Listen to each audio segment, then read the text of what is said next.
wanted to bridge the gap between your previous battles and the Kendrick and Drake battle that's happening right now. Okay. Now let's take it back, and respectfully, I want to go back to the battle with you and Cannabis, right? Okay.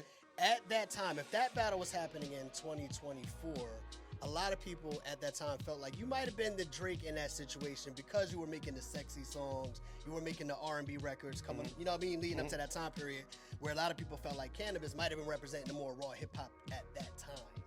When you see it at that time, I'm being clear. I want to be honest with you, bro. Go ahead. You know what I mean? I think it's funny. But you came back, you showed and proved that it was still about the bars first, and obviously you won that battle. Yeah. When you see this situation play out today, do you feel like it is the same scenario, or do you feel like it's a little bit different?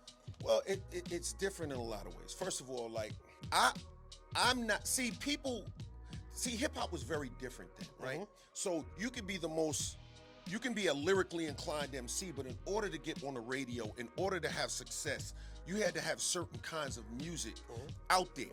So the label was not going to drop my harder edge songs or the more lyrical songs. They were going to drop lounging, and they were going to drop doing it, and we were going to drop, hey, look, we want to drop things that were accessible to radio friendly, which is different from not having the skill. They're very different.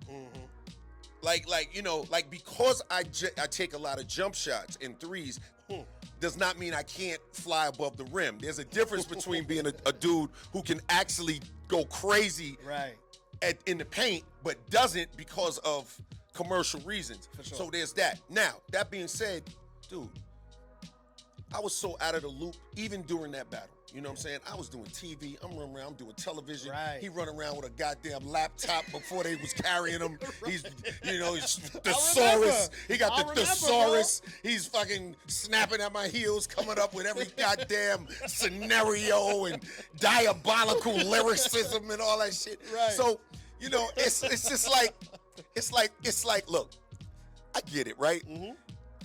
Like sometimes, man, like that's one of my Castillo moments. You know what I'm saying? Like, it's a Castillo moment. It ain't like just but it is what it is. You came back and did what you had to do. Yeah. I without a doubt. You know what I mean? So it's different from these guys in that sense. You know what I'm saying? Drake, on the other hand, respectfully, is and I like his music. I think he's real talented. He's not necessarily an MC like me. That's not what he does. He's a great artist and a great rapper, and he makes great songs and music. Like I rhymed, with light bulbs with sweaty tables, like in front of 5 people. Like, bro, you took out. You can't even. You took out Ice-T. You took out Kumo D. You took out MC Hammer. You took out to the prom. I took them all to the prom, baby. We all did the pose. We did the prom pose with all of them. That's the meme for this interview.